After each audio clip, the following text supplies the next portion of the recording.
Bonjour. Donc c'est, comme vous venez de le dire, un exposé sinon à deux voix, du moins à quatre mains. Et on va essayer précisément de voir un petit peu ensemble les relations entre régime alimentaire, structure de l'agriculture, de la production agricole, et pollution, contamination de l'environnement. Il y a un photographe que j'aime bien, Peter Menzel, qui a voyagé à travers le monde en demandant, dans chaque pays où il allait, à une famille de se laisser photographier avec les courses de la semaine, quelque part. Et ça donne un livre, Hungry Planet, qui donne, je trouve, un bon aperçu de la diversité des régimes alimentaires de par le monde. Ça, c'est à Paris. Voici une petite famille texane, une famille anglaise, et puis une famille dans un camp de réfugiés au Soudan. Donc on a là, voilà, un aperçu tout à fait partiel de cette diversité. Qu'est-ce qu'il y a à travers tout ça de commun aux régimes alimentaires mondiaux? Bon, il y a d'abord un certain nombre de nécessités physiologiques. On estime environ 2200 kilocalories par personne et par jour la ration énergétique. Et généralement, tout un chacun a l'habitude de raisonner régime alimentaire avant tout en termes d'apport calorifique. Pourtant, il n'y a rien de plus variable que les besoins en énergie de l'alimentation. Ça dépend très très largement du type de travail, du type d'activité, de force ou sédentaire qu'on a journalièrement. Ce qui est beaucoup plus stable, beaucoup plus invariant, ce sont les besoins en protéines. Et c'est pour ça que je vais beaucoup insister sur les besoins en protéines, donc en azote de l'alimentation. Pour le renouvellement simplement de nos tissus, pour le renouvellement de nos enzymes, qui sont des protéines, on a besoin d'ingérer en gros 60 grammes de protéines par jour. Ça fait 10 grammes d'azote, ça fait 3,6 kg d'azote protéique par personne et par an. Et ça, c'est relativement invariant. Alors, où est-ce qu'on trouve ces 3,6 kg d'azote protéique par personne et par an? On peut parfaitement les trouver dans les céréales. Et c'est, dans la plupart des pays du monde, l'alimentation de base. 200 kg de céréales ou d'équivalent céréales par personne et par an apportent donc ces besoins de base en alimentation. 200 kg de céréales, à condition toutefois de faire attention à une certaine carence. Bon, les protéines, vous le savez, sont faites d'acides aminés. Il y a une petite dizaine d'acides aminés essentiels que le corps ne peut pas transformer à partir d'autres, qu'il doit donc trouver dans son alimentation. Et il se trouve que les protéines de céréales sont un petit peu déficitaires en isoleucine et en lysine.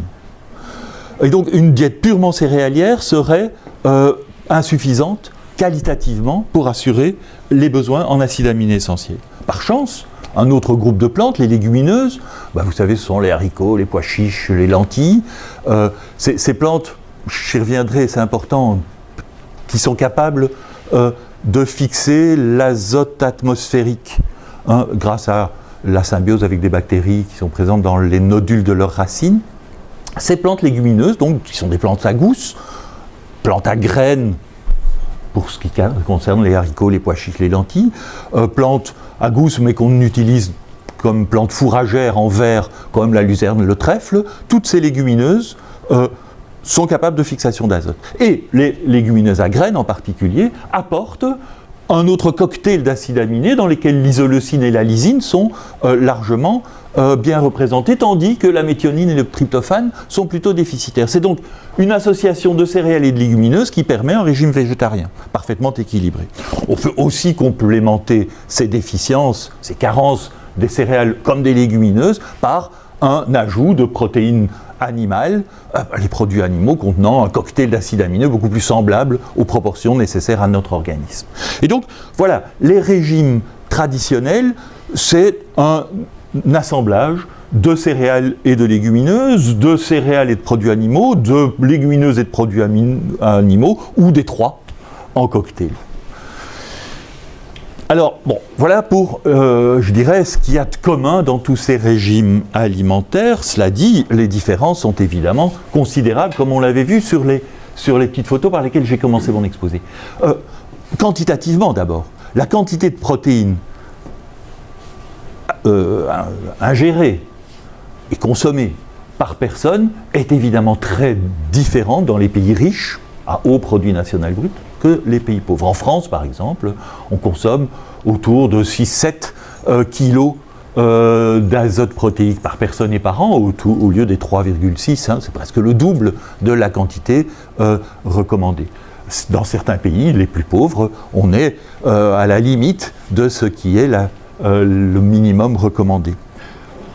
En termes alors de proportion de protéines animales, qui est un traceur important, vous allez le voir, en termes de proportion de protéines animales, là, les différences sont encore plus flagrantes. On part de 5 à 10% en Inde, par exemple, un pays qui est traditionnellement végétarien aussi, jusqu'à 60-70%, comme en France ou aux États-Unis, de protéines apportées par les produits animaux dans la diète totale protéique quotidienne. Voilà un petit peu ces différences. Si on regarde dans le temps comment cela s'est réalisé en France, voilà un petit peu la composition en poisson, en bleu, en produits laitiers, en viande, en fruits et légumes et en céréales dans la diète française moyenne. Vous voyez qu'il y a eu un gros changement à partir de la deuxième moitié du XXe siècle, avec un accroissement considérable de la part des protéines animales, viande et lait, dans la ration, et une diminution finalement progressive de la part des céréales. Comment interpréter ce changement assez majeur? C'est déjà une transition. La première transition alimentaire, elle date là d'après la Deuxième Guerre mondiale. Avant cela, depuis le milieu du XVIIIe siècle en tout cas, où on a des chiffres à peu près interprétables, on était à 30% de protéines animales.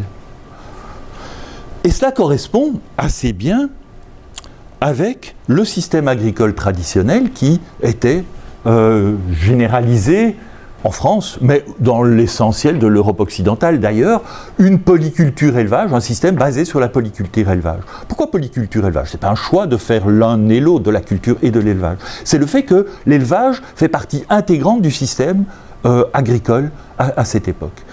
Pourquoi? Revenons à l'azote. Première chose, qu'est-ce que c'est l'agriculture? L'agriculture, ça peut être vu comme un ensemble de pratiques qui servent à extraire des protéines alimentaires du sol, en faisant pousser des plantes, des céréales ou des légumineuses, mais surtout de ramener au sol une quantité équivalente d'éléments nutritifs, d'azote en particulier, à celle qui a été exportée par la récolte. L'agriculture, c'est bien ces deux choses-là, c'est récolter, mais c'est aussi fertiliser. C'est-à-dire restituer au sol les éléments qui ont été extraits, au risque, sinon, de compromettre complètement la fertilité de ces sols. Or, la manière dont on fertilise les terres arables, très longtemps, et à cette époque, c'est, en ce qui concerne l'azote en tout cas, en faisant pousser des légumineuses. Alors, un peu de légumineuses à graines qu'on peut manger, mais surtout des légumineuses fourragères, parce que c'est celles-là qui poussent bien, qui poussent massivement, qui apportent beaucoup d'azote au sol. Intercaler une année de luzerne ou de trèfle dans une rotation triennale où cette sol de légumineuses est suivi par deux céréales successives avant de revenir à une sole de légumineuses, c'est la manière dont on entretient la fertilité. Encore faut-il faire quelque chose avec ces légumineuses, encore faut-il les transformer en substances fertilisantes correctes. Et là, l'animal joue un rôle majeur. Seul l'animal peut manger la luzerne et le trèfle. Seul l'animal peut transformer, et très efficacement, cette luzerne et ce trèfle en fumier, en fumure qui va permettre la fermeture du cycle. Et donc, la fertilisation, c'est les légumineuses plus les animaux à cette époque. L'animal, accessoirement, il peut jouer d'autres rôles. Bon, il peut tirer des charrettes, c'est pas mal. Il peut aussi, avec un très mauvais rendement, produire un petit peu de protéines animales, de viande et de lait, qui complémentent la ration céréalière du système. Voilà comment fonctionne le système agroalimentaire à cette époque. Et en gros, voilà, la part animale dans tout ça, c'est 25 à 30% de ce que de la consommation totale de protéines. Le reste, la plus grande partie, donc 75 à 80%, étant fourni par les céréales. Voilà la base du système séculaire qui domine en Europe occidentale. Alors, tout ça, oui, voilà, bon, j'illustre ça aussi par cette belle affiche, hein, qui est comment le monde rural se voit. C'est une affiche de 1900 à peu près. Le monde rural se voit bien comme dépendant très fortement pour la fertilité de ces terres, hein, qui produisent ces gerbes de blé, de ces gros bovins qui tirent les charrettes et qui sont aussi à la base de la fertilité des sols. Tout change lorsque Fritz Haber, en 1913, découvre le procédé qui va permettre de faire dans l'industrie ce que les légumineuses font depuis la nuit des temps, fixer l'azote atmosphérique en azote réactif sous forme. Alors lui, ce qu'il cherche, c'est à faire des explosifs. On est à la veille de la guerre 14-18. Donc sous forme d'ammoniac puis de nitrate, ça sert à faire de la poudre à canon. Après la guerre, eh bien, on se rend compte qu'on peut faire aussi avec ça de l'azote réactif qui sert d'engrais. Et le recyclage des usines d'explosifs va permettre de proposer une agriculture industrielle, c'est-à-dire une agriculture dans laquelle les bovins de tout à l'heure sont remplacés par des usines. Vous voyez, c'est la même paysanne que tout à l'heure, là, mais derrière elle, c'est plus des gros bovins, ce sont les usines de Saint-Gobain qui produisent de l'ammonitrate pour mettre sur les champs. Il y a un changement de paradigme total grâce à la fixation industrielle de l'azote atmosphérique, la fabrication des engrais de synthèse. Et du coup, ce qui va se produire, c'est effectivement la substitution des légumineuses par les engrais de synthèse, mais ça va aussi permettre une spécialisation territoriale tout à fait extraordinaire. On n'a plus besoin d'animaux. Et donc la polyculture élevage, en tout cas dans les régions les plus fertiles, comme le centre du bassin parisien, qui apparaissent en jaune ici, j'ai pris l'exemple de la Picardie là tout à l'heure, voilà ce que devient la Picardie, un système agricole qui multiplie sa production agricole, mais aux dépens d'engrais de synthèse, de fertilisants industriels, plutôt que d'un accroissement de la fixation symbiotique. L'élevage cesse de jouer un rôle important.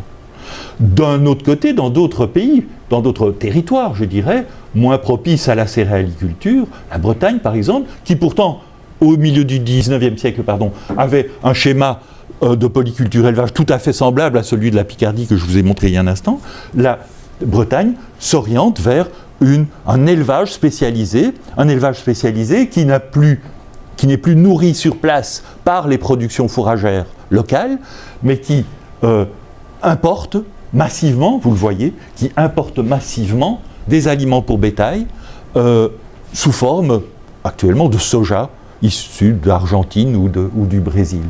Les déjections de ce bétail ne servent plus à fertiliser des terres qui n'en ont vraiment plus besoin puisque les éléments présents dans ces déjections ne viennent pas majoritairement des sols locaux et donc constituent un déchet qui donne lieu évidemment à des pertes environnementales tout à fait majeures. Voilà donc cette spécialisation territoriale qui accompagne l'industrialisation quelque part de l'agriculture et cette dissociation agriculture-élevage. Pour vous montrer une autre image de ça, voilà la répartition actuelle des densités de bétail en France. Vous voyez le centre du bassin parisien, là c'est là que ça se voit le mieux, avec de très faibles densités de bétail, tandis que le Grand Ouest est la région dans laquelle l'élevage s'est largement concentré. Le bassin parisien exporte massivement des céréales vers le monde entier, vers d'autres régions françaises, mais vers le monde entier surtout, tandis que le Grand Ouest importe massivement des flux d'azote associés aux aliments pour animaux, au soja brésilien et argentin en particulier. Et voilà cette ouverture extrême du système agroalimentaire français actuel qui a accompagné cette première transition alimentaire vers plus de viande, puisque on peut produire de la viande indépendamment de la production céréalière. Ces deux choses sont totalement découplées aujourd'hui. Encore une image qui vous montre ça, je crois, de façon assez frappante. Ça, c'est la représentation du bassin parisien, hein, qui exporte 80% de sa production céréalière. 20% seulement sont destinés à la population, pourtant importante, hein, 16 millions d'habitants dans cet espace. Mais l'essentiel de la production agricole céréalière est exportée, tandis que la consommation de viande, devenue majoritaire dans l'approvisionnement céréal, est essentiellement issue du Grand Ouest, lequel ne fonctionne que grâce à des importations de soja de l'extérieur. Un système donc extraordinairement ouvert qui crache énormément de contaminants. J'appelle ça des contaminants alors que c'était une ressource dans de l'azote issu des déjections animales ou issu du simple lessivage des engrais chimiques qui rejoint l'environnement, qui est émis éventuellement dans l'atmosphère. C'est ce qu'on appelle la cascade de l'azote. Hein. Depuis l'agriculture, de l'azote est produit qui ne va pas dans la nourriture, mais qui part dans l'environnement, contaminant les nappes, contaminant les rivières, contaminant les zones marines côtières avec des problèmes d'eutrophisation que vous connaissez, contaminant aussi l'atmosphère et contribuant largement aux émissions de gaz à effet de serre et donc au changement climatique.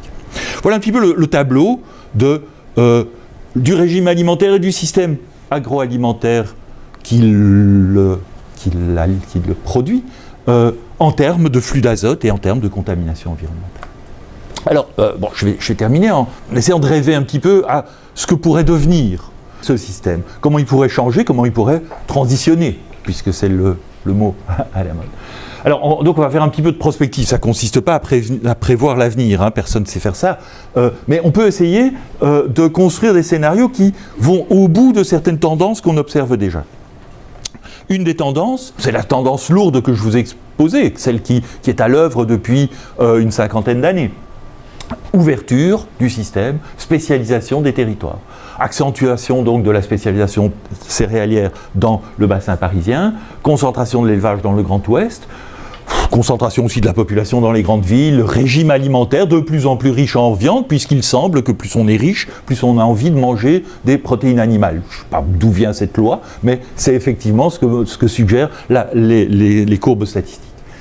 Et ce scénario-là, il est dans la vague de la mondialisation, les grands enjeux d'une planète mondialisée qui ne respire que par le commerce international. C'est la poursuite de cette tendance-là. L'autre scénario, ce serait plutôt un scénario de recherche d'autonomie. Les grandes cultures peuvent se passer d'engrais de synthèse qui coûtent de plus en plus cher. Les élevages pourraient se passer d'importer des aliments qui viennent du bout du monde et qui grèvent très très fortement les budgets. On pourrait donc essayer de reconnecter l'agriculture et l'élevage, on pourrait déconcentrer aussi la population des villes, et on pourrait peut-être aussi manger moins de protéines animales, c'est meilleur pour la santé semble-t-il, et ça a d'autres intérêts. On va voir ça. Alors, parlons de ce régime alimentaire puisque c'est le centre de nos préoccupations. Dans le scénario alternatif, le scénario de reconnexion, on va tester un régime alimentaire qui est celui proposé par une association, Solagro, qui a produit un scénario, le scénario After 2050, une assiette plus saine, avec moins de gaspillage et moins de protéines animales. Ça rejoint ce qu'un groupe de scientifiques a appelé le régime demi-tarien. La moitié de la ration de protéines animales aujourd'hui utilisée serait l'objectif à atteindre. C'est ce que veut dire le mot demi-tarien.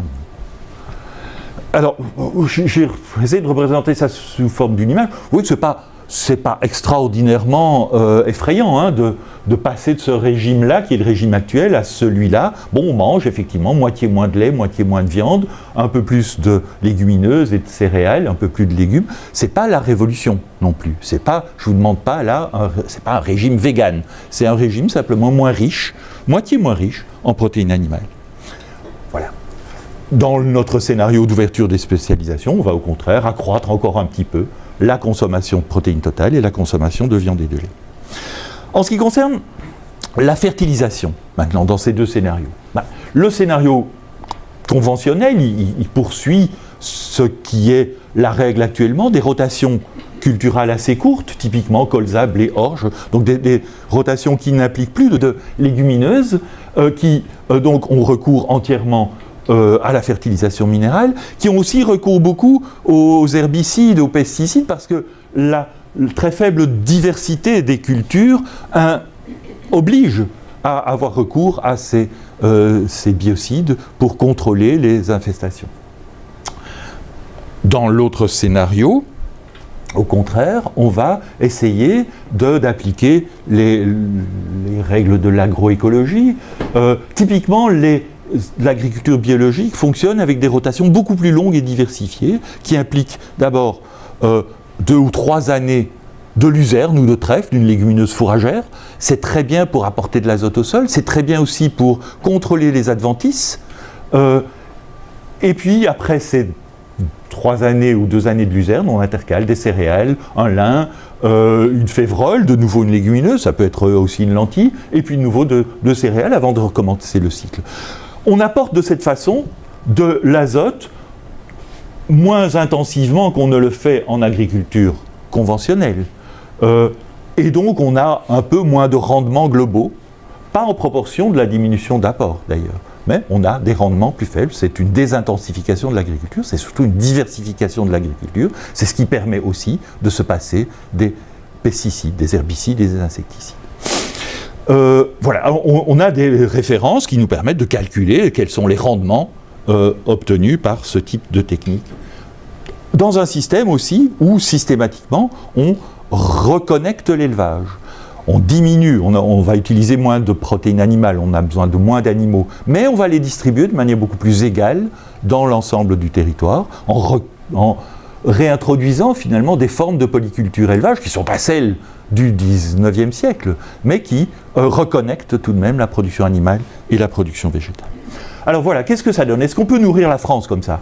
Je vous mets ici quelques chiffres sur les productions agricoles de la situation de référence aujourd'hui et de ce système ouvert et spécialisé.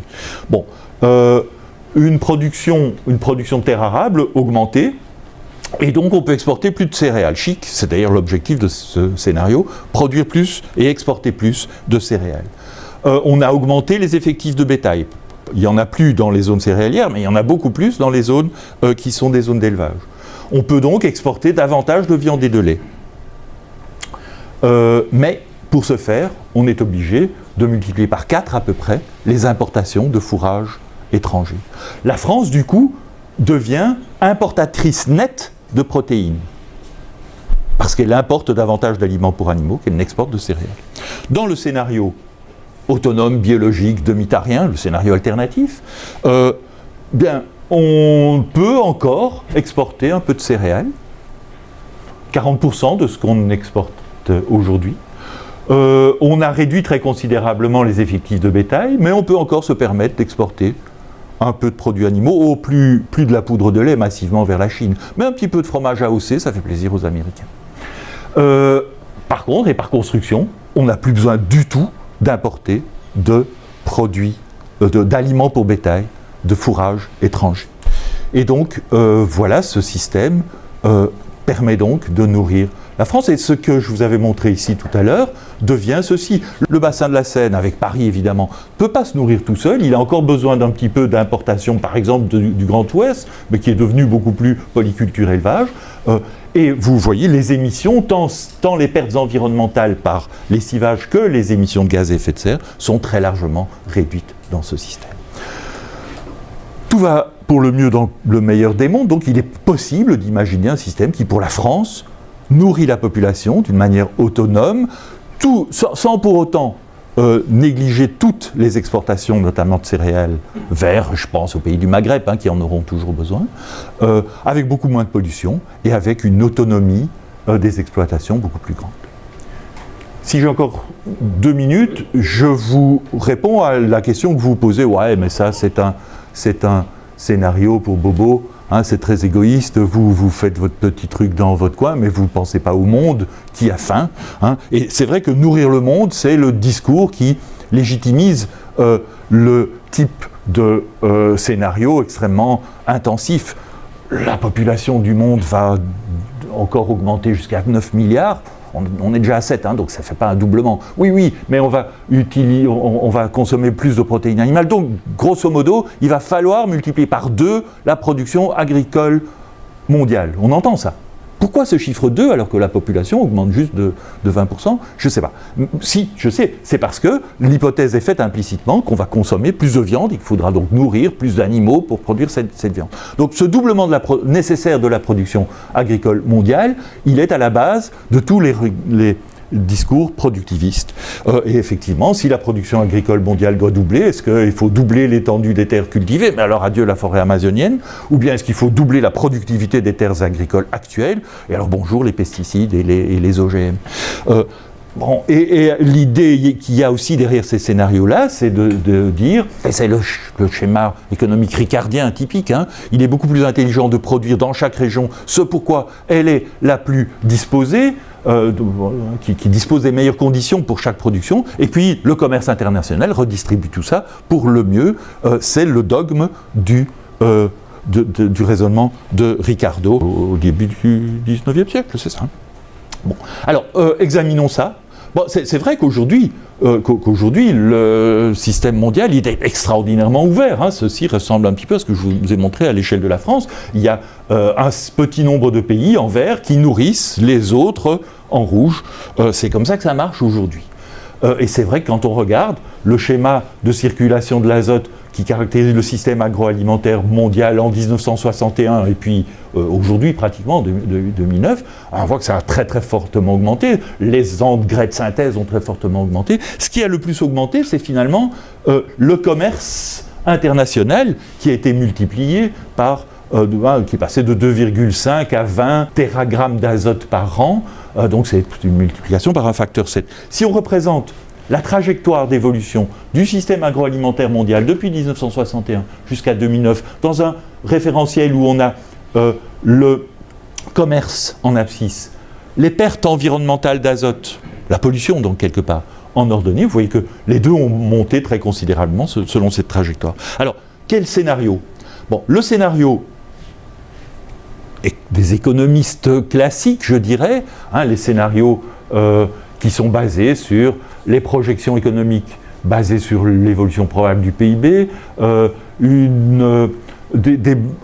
régime alimentaire basé aussi sur le PIB avec un accroissement de consommation de protéines animales chaque fois que la richesse le permet, un recours au commerce mondial de type ricardien, voilà ce que ça donne, la projection de la trajectoire, un doublement presque du commerce à l'horizon 2050 et une augmentation des pertes d'azote.